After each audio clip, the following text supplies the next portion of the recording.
return to the presidency in 1958, followed this precept, though, as we shall see in the next chapter, de Gaulle required no German encouragement to move in the direction of European autonomy. The Franco-German relationship did become more intense during the de Gaulle presidency after Adenauer's overnight visit to de Gaulle's home in Colombey-les-Deux Églises in September 1958, an invitation never extended to any other foreign leader. 2 years after Suez, Adenauer's doubts about American reliability resurfaced when, in November 1958, Soviet leader Nikita Khrushchev challenged the status of Berlin. While the Four-Power Occupation Authority formally continued to function, West Berlin had since 1957 been governed de facto by the laws of the Federal Republic. Its legal structure was based on free elections contested by the FRG's major parties. In the Allied-occupied portions of the city, in the eastern part of Berlin, the German Democratic Republic governed by Soviet imposition. A vestige of four-power control enabled officials of West and East to circulate throughout the city. Khrushchev's ultimatum to the Western Allies, demanding a new status for Berlin within 6 months, directly challenged the foundations of Adenauer's foreign policy and of the Atlantic Alliance. Any significant change to Berlin's status under Soviet threat would signal eventual communist dominance in the city, and imperil his vision of building the Federal Republic under an Allied, especially American, nuclear umbrella. Yet though Khrushchev threatened force, he did not have the confidence to execute it within the time frame of his ultimatum. Eisenhower skillfully deferred a confrontation by drawing Khrushchev into a prolonged, largely procedural exchange over the issues his ultimatum implied, culminating in an invitation for the Soviet leader to make a personal tour of the U.S. in September 1959. British Prime Minister Harold Macmillan pursued a similar strategy with a visit to Moscow in February 1959. Among the principal allies, only de Gaulle stood aloof from this strategy, insisting on withdrawal of the Soviet ultimatum before entering negotiations. Khrushchev, at a loss over how to implement his threats, or at least unwilling to face the military consequences, withdrew his deadline in May 1959. During his U.S. visit, he and Eisenhower agreed to a joint communiqué containing the phrase, "All outstanding international questions, such as Berlin, should be settled not by the application of force but by peaceful means through negotiations," which engendered a brief warming in U.S.-Soviet relations. Despite this agreement, Khrushchev remained persistent in striving to isolate and demoralize Adenauer's Germany. In May 1960, Khrushchev's efforts produced a summit about Berlin to be held in Paris among the leaders of the four occupying powers, without the Federal Republic, thus implying the possibility that the outcome might be imposed on Germany. The summit assembled on schedule when fate, or accident, intervened. An American U-2 spy plane was shot down over Russia on May 1, 1960. And Khrushchev used the incident to demand an American apology before proceeding with any substantive discussions.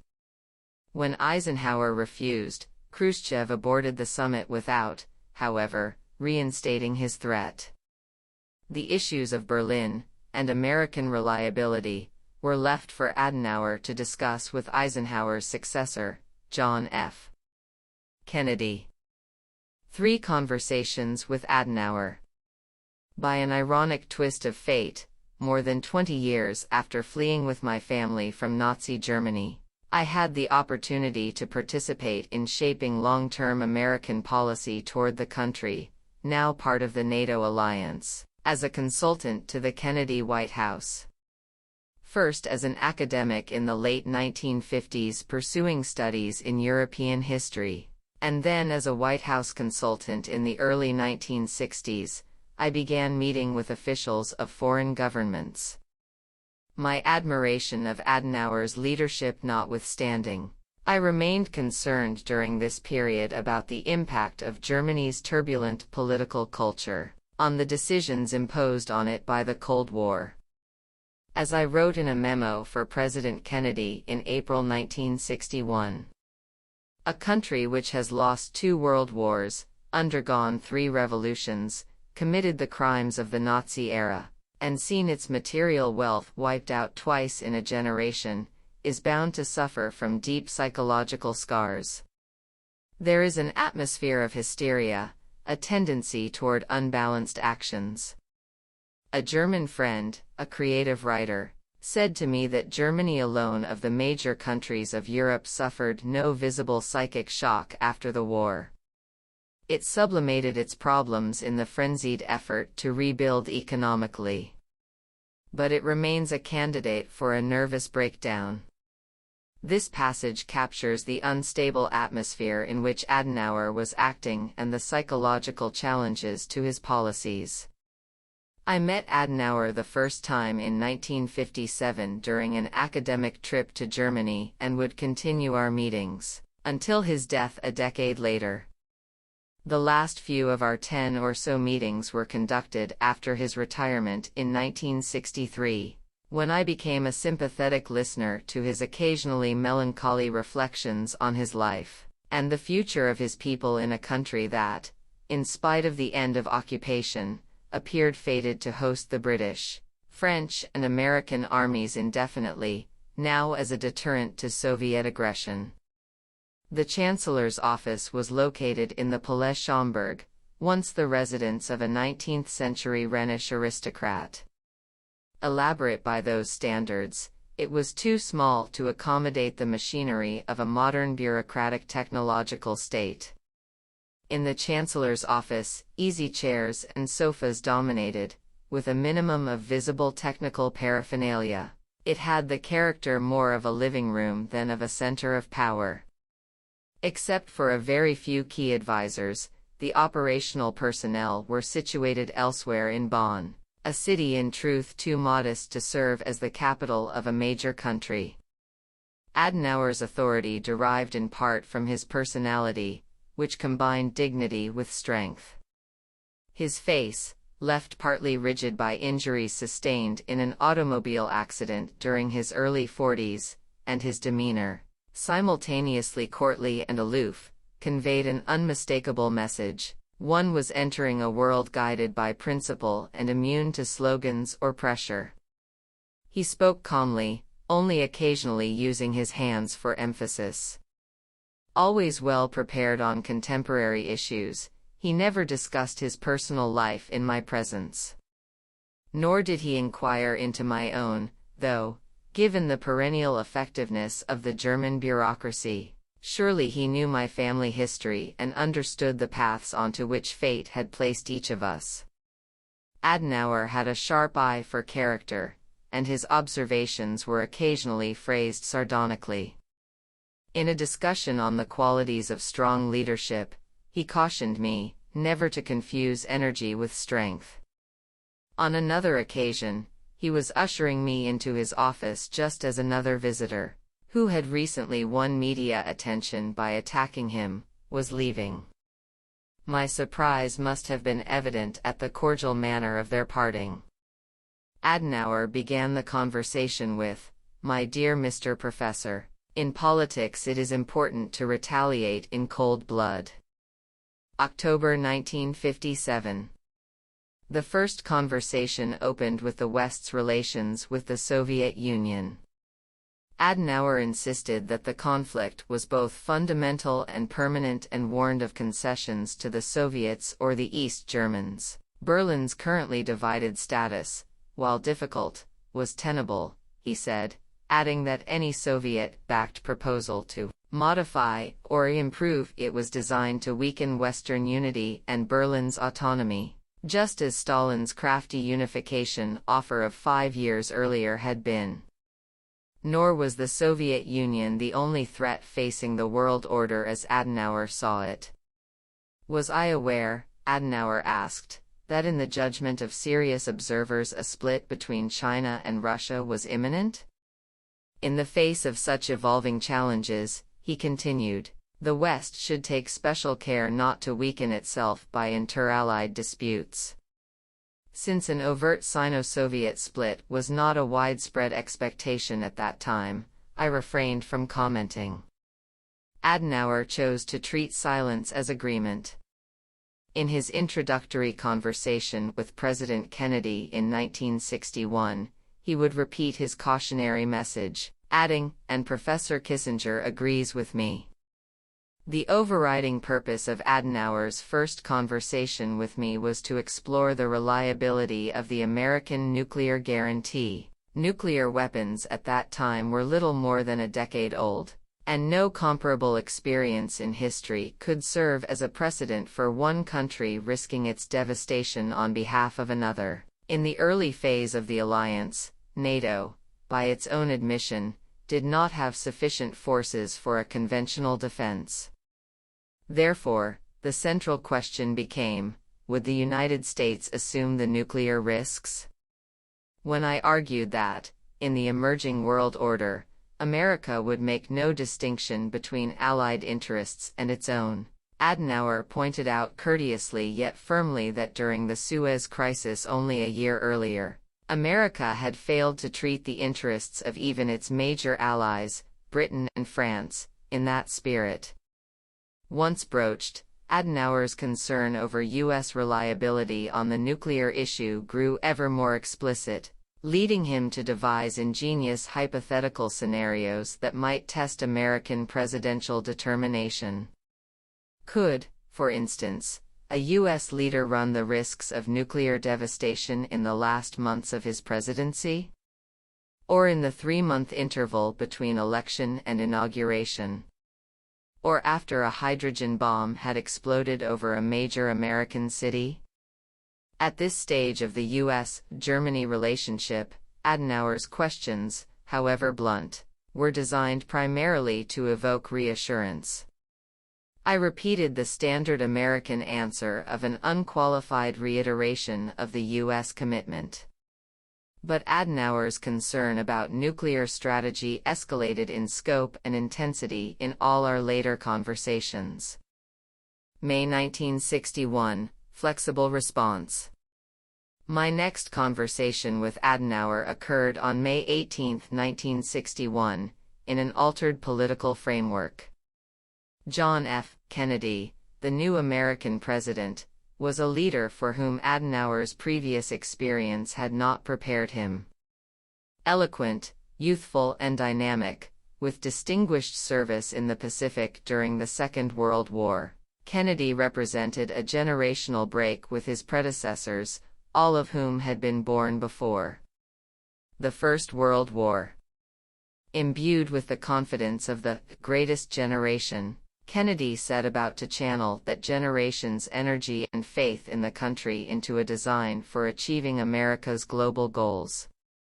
Although he had spent time in Europe during his father's service as ambassador to Britain, 1937–40, and had toured Germany on several occasions as a student and as a senator, Kennedy was just beginning to grapple with how to reassure a defeated Germany engaged simultaneously in the reconstruction of Europe and the defense of its political structure from Soviet threats. Kennedy was obliged to make policy in the face of a growing stockpile of Soviet nuclear weapons. The Soviets had tested a nuclear weapon for the first time in 1949.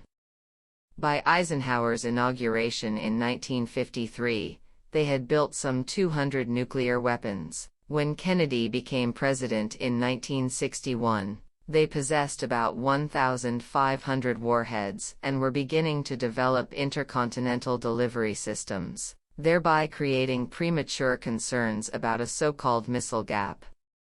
The apprehensions would turn out to be exaggerated because, in the early 1960s, the United States was still in a position to prevail with a preemptive first strike. Adenauer, for his part, continued to regard the Atlantic Alliance as the key to Germany's strategic and political future. But the alliance was having internal disputes on both overall political goals and a common military strategy. As Adenauer had expressed to me in our previous conversation, the disagreements over nuclear strategy were about whether the alliance would always be able to depend on an almost reflexive American self-identification with alliance objectives when allies were threatened with aggression.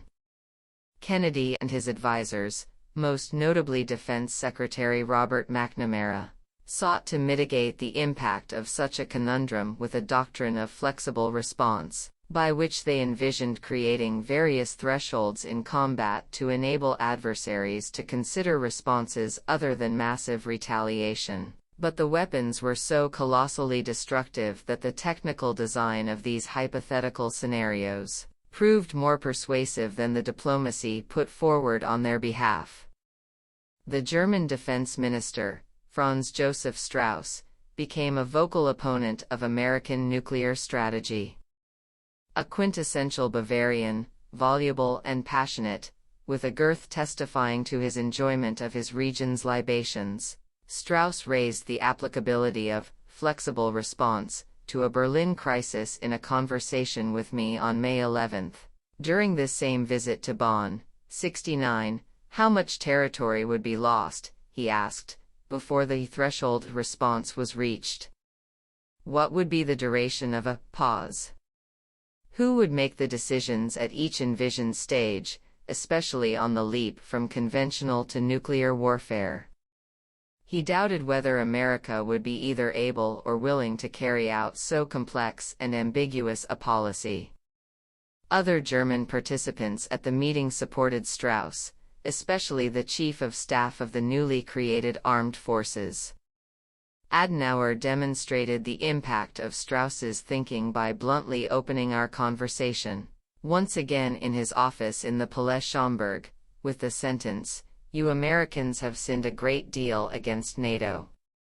Adenauer had been put off by a U.S. proposal that the NATO allies work out a system for controlling the independent nuclear forces of Britain and France and relating them to an integrated strategy via a multilateral force. How, Adenauer asked, could countries without nuclear weapons of their own be expected to make sensible proposals? The NATO Secretary-General's staff was too thin and too unfamiliar with nuclear affairs to undertake such an assignment. If nuclear coordination was truly sought, he argued, the authority of the Secretary-General needed to be strengthened and his staff increased. The White House proposal to which Adenauer was referring had been drafted with the expectation that he and his entourage would conclude from their unfamiliarity with nuclear strategy that responsibility for it should remain with America. But Adenauer had drawn the unexpected conclusion that Europe's capability for autonomous nuclear forces should be enhanced. This is why Adenauer next turned to the subject of de Gaulle. De Gaulle had warned him that America, despite its promises, had abandoned France at the United Nations over Algeria just as it had previously done in 1956 over Suez. According to Adenauer, de Gaulle had argued that the diplomacy conducted by the Allies with respect to Berlin had lacked decisiveness and direction. Instead of temporizing, America should boldly take the lead and flatly reject Soviet demands. De Gaulle had briefed him on a conversation between Eisenhower and Khrushchev which, as Adenauer interpreted it, might tempt the Soviets to keep pressing forward, especially given the soft posture of British Prime Minister Macmillan. Firmness was all the more necessary because Adenauer was also convinced that the Soviets would never risk self-destruction over Berlin. I answered by recapitulating what I had said in our first conversation, that, from what I knew about American thinking, the freedom of Berlin and of Europe as a whole was regarded as inseparable from our own. That led Adenauer to the subject of France's independent nuclear force. Did it strengthen the alliance? Was it necessary? I expressed my skepticism that the Kremlin would interpret a distinct French nuclear force as a substitute for the American nuclear commitment. At this, Adenauer called for Foreign Minister Heinrich von Brentano to join us and asked me to repeat my observations to him. How could a professional military man such as de Gaulle come to so unrealistic an ambition? Adenauer promised to explore this with him at their next meeting. The following month, Adenauer's concerns over the future of German-American relations were intensified when Khrushchev reaffirmed the Berlin Ultimatum. In response, Kennedy mobilized National Guard units and appointed General Lucius Clay as personal representative with the rank of ambassador, in effect making him the key American official in Berlin. Khrushchev further escalated the crisis on August 13 by building a wall across the city, brutally dividing it. The four-power status of Berlin had been obliterated. Side by side with military readiness measures, the Kennedy administration elaborated a number of political proposals to put access to Berlin under the jurisdiction of an international authority in place of the four powers. It was to be composed of an equal number of NATO and Warsaw Pact commissioners, 8 for each, plus 3 from neutral European countries. In this scheme, final determination on which peace and war depended would be removed from the Atlantic Alliance and placed into the hands of countries that had declared themselves neutral, mainly to remove themselves from day-to-day issues.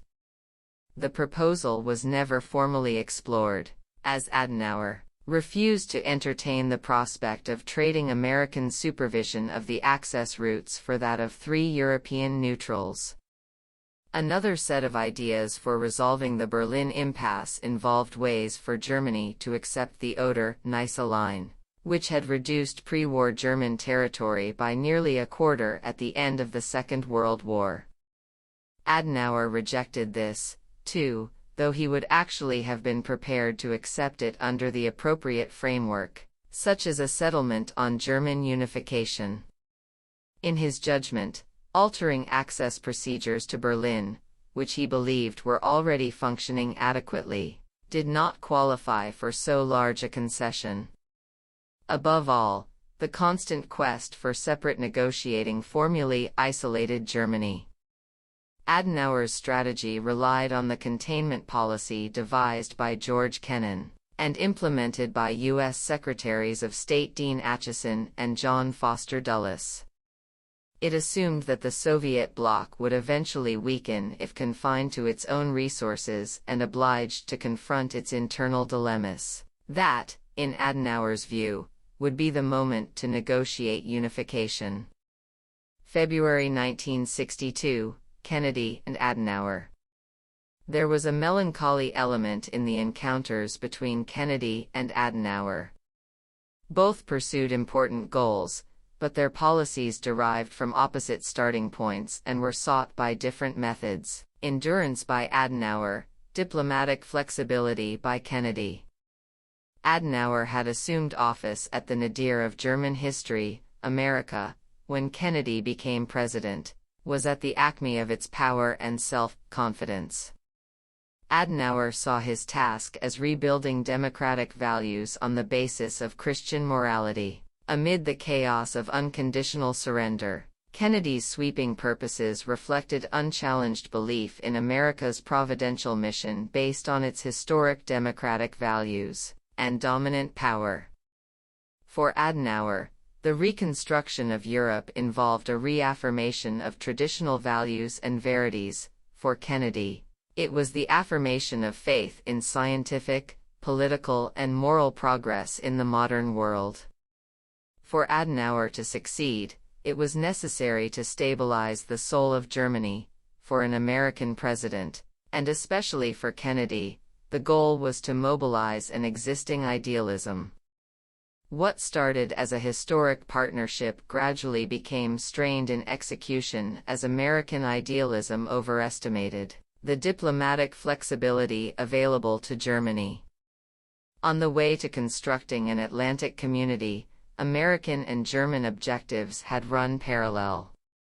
The structures formed during the period of creativity in the late 1940s and early 1950s were based on a substantially common vision in the political field and a de facto American monopoly in the nuclear arena.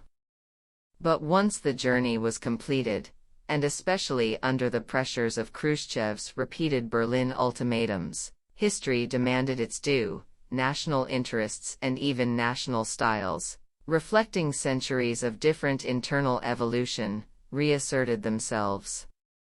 As a result, by 1962, Washington was receiving reports that Adenauer was challenging the credibility of American nuclear commitments and the policy on Berlin.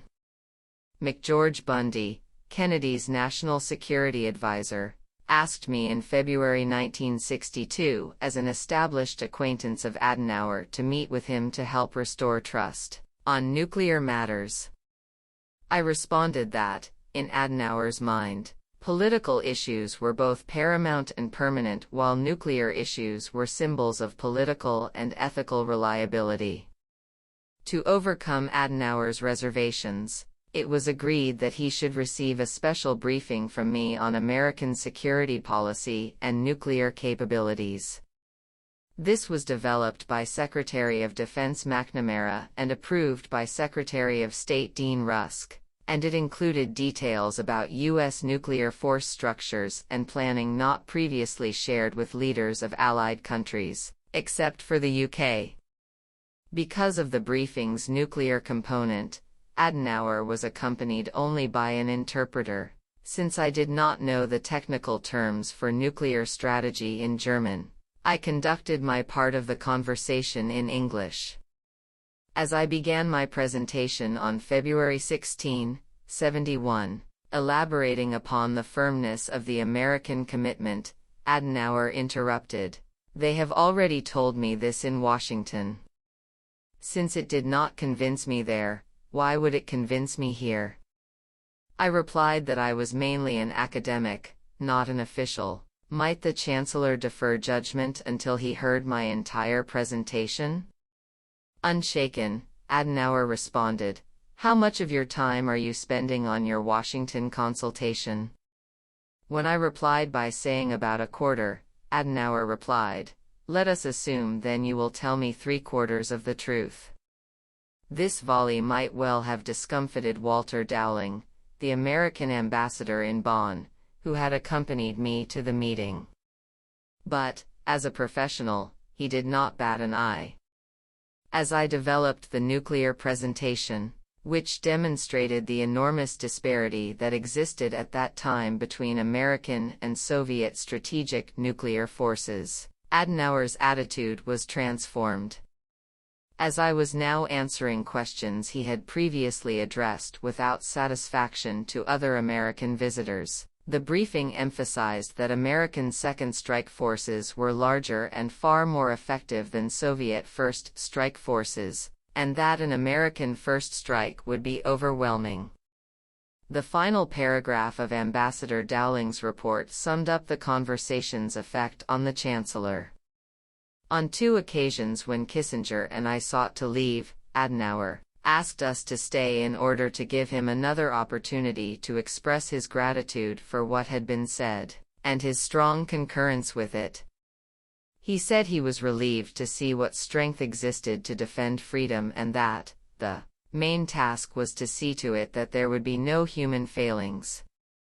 Upon leaving, Kissinger said that when we spoke of our power and our dedication to the Atlantic community, these were not simply idle phrases. The Chancellor replied, "Thank God for this." On this note, the meeting broke up.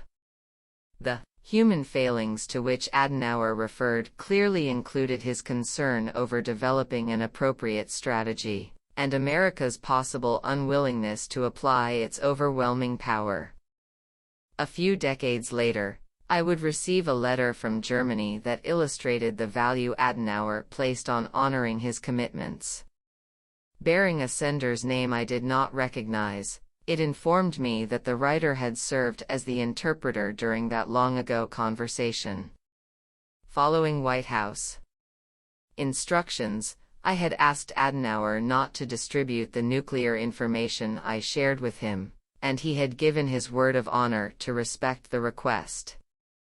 The writer now confided that he had, in fact, made a record of the entire briefing, as was his duty as interpreter, and given it to the Chancellor the next day.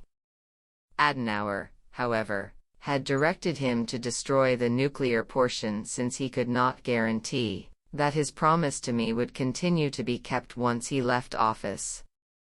History had thrown Adenauer and Kennedy into a kind of mutual dependence, but it could not make up for the generational gap and the resulting differences.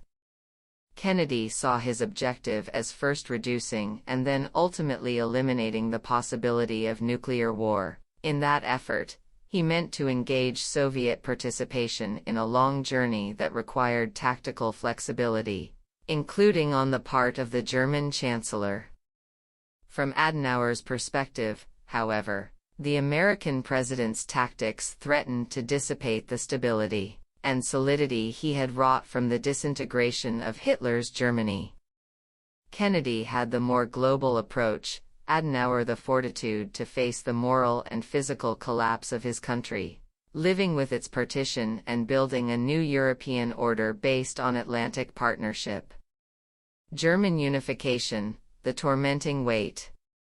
The German people had never been governed within borders that corresponded to those of the post-war period, 73. Absent an East-West agreement, or a collapse of the existing balance of power, their establishment seemed to augur the indefinite partition of Germany between the communist East and the democratic West. True, the goal of a unified Germany was tacitly affirmed by the existence of a four-power control council for the whole of occupied Germany, and was explicitly embraced by the three Western powers, but inevitably internal German politics would seek unity between West and East more explicitly than would the occupying powers. Unification became a perennial political issue in West Germany and was used as a strategic instrument by the Soviet Union, starting with Stalin's offer of 1952 and culminating in Khrushchev's ultimatums on Berlin. Adenauer's policy was based on treating the partition of the country as provisional. He believed that unification would come eventually through the dismantling of the Soviet satellite orbit, the Federal Republic's superior economic growth, the strength and cohesion of the Atlantic Alliance, and internal tensions arising within the Warsaw Pact. This assumed a collapse of the East German satellite, much, in fact, as happened in 1989. Until such a collapse, the FRG's top priorities would continue to be the Atlantic Alliance, close relations with America, and integration into Europe. The difficulty of the strategy that replaced submission to the Allies with endurance was that Moscow was unlikely to remain passive in the interval and would doubtless attempt to forestall such an outcome by diplomatic and even military pressures, as happened in the various Berlin crises. The resulting controversies gradually weakened Adenauer's domestic position. When the East German Soviet satellite had declared itself sovereign in October 1949, Adenauer had responded with the so-called Brentano Doctrine, named after his foreign minister from 1955 to 1961. According to which the Federal Republic would suspend diplomatic relations with any country that recognized the GDR. But with time, and in the face of internal German pressures for contact at least with Eastern Europe and East Germany, this policy proved increasingly difficult to maintain. Reeling from electoral defeats, and impacted by Khrushchev's maneuvers, the SPD began to change course, mobilizing support by emphasizing its stance in favor of negotiations with Eastern Europe and especially with East Germany. Herbert Wehner, its most forceful leader, though ineligible for the top post because of his wartime arrest and internment in Sweden as a Soviet agent, led an internal process that in 1959 culminated in the party's acceptance of German membership in NATO. As the SPD increasingly put itself forward as an instrument of unification, it revived its immediate post-war policy of seeking greater flexibility in negotiating with the Eastern countries and the Soviet Union, albeit now within a NATO framework, the so-called Ostpolitik. Adenauer and the CDU argued that progress toward eventual unification was undermined by turning the status of Berlin, the historic capital of Germany, into a negotiation in which the Communists held all the geographic and military assets. The affirmation of the final goal, in Adenauer's view, could paradoxically render the provisional partition bearable, in contrast to the early days of the Federal Republic, when Adenauer strove to set the issue aside. The debates between the CDU and the SPD began to overlap with divisions within the CDU over Adenauer's succession, a combination of his age, he was 86 by 1962, and disputes with the US over Soviet strategy gradually weakened his domestic position. Adenauer's refusal to oppose de Gaulle's veto of British accession to the EEC was criticized by a substantial minority in the CDU. When, in the 1961 election, the CDU lost its majority in the Bundestag, a coalition government became necessary. The Liberal Democrats, a moderately conservative, free trade party and the sole available coalition partner, agreed, on the condition that Adenauer leave office before the end of the coalition's term in 1965. In the fall of 1962, this issue of Adenauer's retirement came to a head. Defense Minister Franz Josef Strauss charged the magazine Der Spiegel with violations of national security when it published leaked government documents that he was exploring the idea of securing tactical nuclear weapons for the FRG's defense. In response, Strauss accused Der Spiegel of sedition and recommended that the Hamburg police raid the magazine's office. In addition, the journalist responsible for the story was arrested in Spain, where he had been vacationing.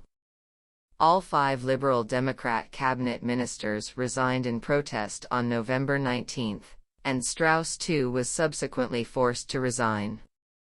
Adenauer himself had been aware of Strauss's plan, distracted by the Cuban Missile Crisis, in his telling, and, though he surmounted the immediate wave of resignations, his time was now clearly limited.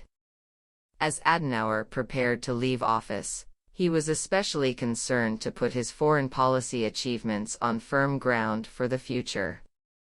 One of the pillars of his foreign policy had been the containment of Soviet power, a strategy that had been supported by every American president since Truman. Premised on the conviction that Soviet ideology and strategic assertiveness could be overcome through building situations of Allied strength, especially in Central Europe, the concept turned out to be prescient. Containment's shortcoming, however, was that it included no prescription for the conveying of Western strength to the adversary, nor the diplomacy that would implement it, unless there was a direct attack or other pressures. As a result, in internal domestic politics, Adenauer's fortitude and endurance had to yield ground to Ostpolitik. The other main pillar was Adenauer's conviction that the future of Germany and of a united Europe depended on moral faith and commitment to democratic principles. He explained this in a 1956 speech about Europe's future. "The greatest thoughts spring from the heart," is a famous saying. And we, too, must let the great thought of a united Europe spring from our hearts if it is to materialize. Not as though the unity of Europe were a matter of the emotions, of sentiment, but rather in the sense that a firm heart, dedicated to a great task, can give us the strength to carry out in the face of all difficulties what our reason has recognized as right. If we find this strength, then we shall do justice to all the necessities I have mentioned. We shall then complete the great work of unification which each of our nations needs, which Europe needs, and which the whole world needs. During his period in office, Adenauer achieved his goal of implanting democracy in Germany and the shaping of a European structure within which Germany could be a major part. By a merging of Adenauer's strategy and Kennedy's tactics, the ultimate goal, German unification, was reached with the collapse of the Soviet Empire more than 2 decades after they had both left the stage. Final conversations. Adenauer resigned as Chancellor in April 1963 after 14 years of service. Dean Acheson once observed that many leaders after leaving office act as if they had concluded a great love affair. They find it difficult to separate themselves from the issues that had occupied their days. Reflections on alternative courses of action fill many of their hours and conversations. It was different with Adenauer, and especially so I thought during my last visit on January 24, 1967, 3 months before he passed away. Age had not enfeebled him. He was especially concerned about long-term trends of Germany rather than the issues of the moment. He raised a theme always present in his thinking but heretofore obscured from me: the evolution of what the Germans thought of themselves. The Germans were a deeply troubled and conflicted people, Adenauer said, not only because of their Nazi past but also, in a deeper sense, because of an absence of a sense of proportion or of historical continuity. The evolution of history would present the Germans with surprising developments to which they might react in an unanticipated manner. Maintaining the inner stability of Germany could turn into a perpetual problem. To my question as to whether the recently formed Grand Coalition between the 2 leading parties, the CDU and the SPD, had overcome the inherent absence of national consensus, Adenauer replied that both major parties were very weak. He wondered aloud, are any leaders still able to conduct a genuine long-range policy? Is true leadership still possible today? The SPD, he said, had only one strong leader, Herbert Wehner, who was ineligible for the chancellorship because of his communist past. Moreover, the SPD was divided between political tacticians on their right and a pacifist left wing. Over time, this could cause the party to edge toward the East German Communists, the SED, the East German Soviet satellite, or even the Soviet Union on a nationalist basis. As for the CDU, Adenauer's own party, its weakness resided in its opportunism. The then-chancellor, Kurt George Kiesinger, who in 1966 had replaced Adenauer's immediate successor, Ludwig Erhard, was an able orator but not so much strong as handsome and overly concerned with appearances. Still, he was better than Erhard, who in Adenauer's view had been too stupid for the office of chancellor, his post-war economic wizardry notwithstanding. When I interjected that too non-political might be the more appropriate adjective, Adenauer replied, for a political leader, the adjective non-political is the definition of stupidity. Adenauer was emphatic about America's role in the Vietnam War. It was beyond him why the United States had extended itself so far from the arena of its main interests and why it now found it so difficult to extricate itself. In response to my comment that in defending our partners in Asia we were concerned about protecting our credibility as an ally in the main theater, he said that he wanted to think about this aspect. Could you come back tomorrow for my reaction? The next day, he seated us so that we were face to face and said in a solemn way, "Schau mir in die Augen, look me in the eyes."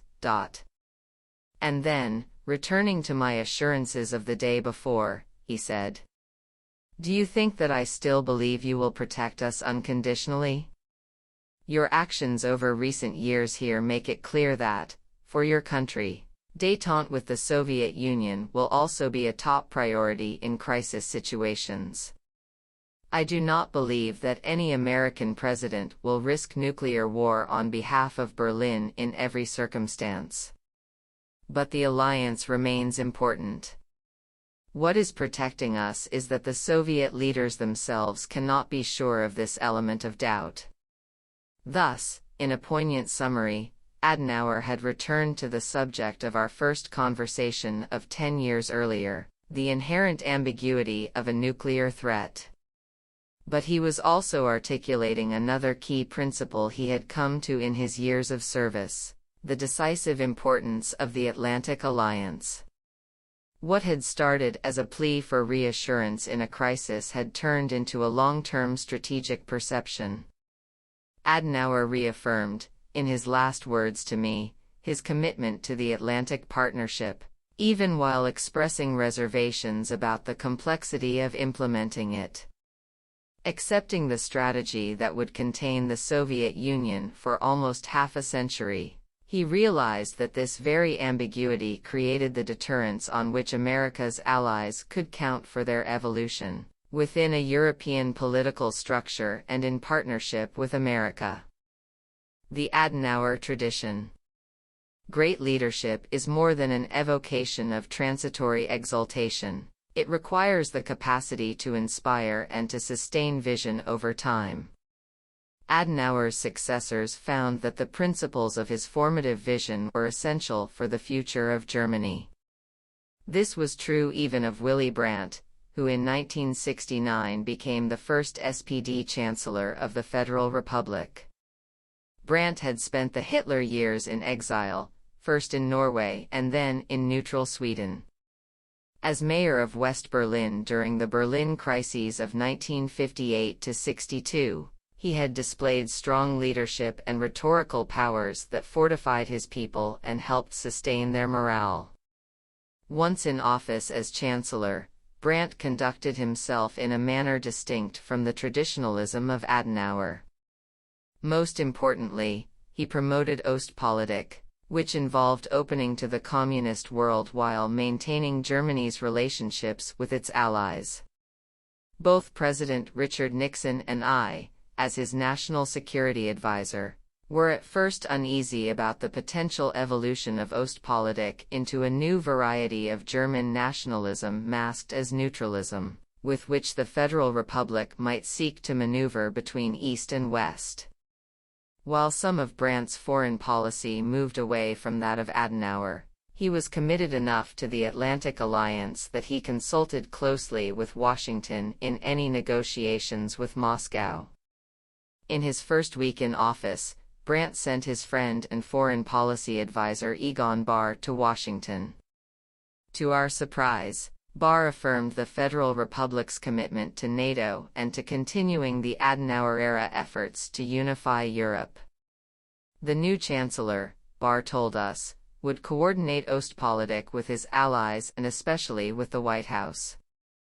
In response, Nixon overcame our premonitions and acted on Bahr's assurances through a consultation process set up through my office.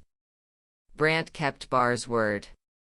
Developing an imaginative policy toward Eastern Europe, especially Poland, he opened negotiations with the Soviet Union on the overall relationship and also on guaranteed access to Berlin. These negotiations were completed in 1972 and facilitated by us through the policy of linkage, *. Together with the Western Allies, Brandt concluded an agreement on access to Berlin, which continued without challenge until unification. At the same time as Brandt retained Adenauer's commitment to consultation within NATO, so did he develop Ostpolitik with neighboring peoples to the east. Brandt traveled to Warsaw in 1970 and visited the memorial for the 1943 Warsaw Ghetto Uprising, where Polish Jews had fought the Nazi attempt to deport them to death camps only to be brutally put down. Brandt did penance before the memorial, placing a wreath and then falling to his knees. This silent gesture, which represented a moral underpinning for Germany's post-war reconciliation with the world, spoke for itself. Brandt, to be sure, considered the FRG's relationship with Poland of great strategic value, but he also described it as of substantial, moral historical significance. It was the continuation of Adenauer's commitment to both repentance and dignity, indeed, dignity through repentance. Whatever further ambitions might have been entertained by the advocates of Ostpolitik were overtaken by Brandt's resignation from office in 1974. His successor was Helmut Schmidt, 1974–82, a socialist primarily by the accident of his birth in the city-state of Hamburg, where the Social Democrats were the governing party and where he would serve as a city senator in the 1960s. In his formative years, the youthful Schmidt experienced more chaos than stability. He served in the Luftwaffe as an anti-aircraft artillery officer on the Eastern Front in 1941, but was too young to be politically active during the Nazi period. Schmidt centered German foreign policy substantially on Adenauer's principles. Like his great predecessor, he was convinced of the crucial role of morality. "Politics without a conscience tends towards criminality," he said on one occasion, adding, "As I see it, politics is pragmatic action for the sake of moral ends." In 1977, Schmidt recounted to me how a few weeks earlier a German commando unit undertook a daring raid to rescue German hostages, who had been hijacked by terrorists to Mogadishu, Somalia, leaving him in anguish during the hours before word arrived of the raid's success. If he could feel so deeply about the survival of 86 hostages and their rescuers, he mused, how would he ever be able to implement NATO nuclear weapons strategy? And yet, when in the early 1980s the time came to decide on the deployment of American medium-range missiles in Germany, Schmidt carried out what he considered to be his duty, in opposition to the majority of his own party, even though this courageous act was the proximate cause of his fall from office. Schmidt was also a driving force behind a second aspect of Adenauer's policy, the unification of Europe. Like Adenauer, he gave special priority to France. He and his French counterpart President Valéry Giscard d'Estaing renewed the Adenauer-de Gaulle cooperation, reinforced once again by personal friendship. The pair supplied the impetus behind the European Security Conference of 1975, which accelerated the process of delegitimizing the Soviet domination of Eastern Europe. They, with strong support from President Gerald Ford, advocated for meetings of democratic heads of government, then the G5, now the G7, to express a joint approach to world order. The fulfillment of Adenauer's vision of a unified Germany within a unifying Europe came about during the chancellorship of Schmidt's successor, Helmut Kohl, when Soviet rule in Eastern Europe collapsed from its overexertions and internal contradictions. A thoughtful student of German history who spoke in the dialect of his Rhenish birthplace, Kohl was less intellectual than Schmidt and less philosophical than Adenauer. He governed through his mastery of the attitudes of his people.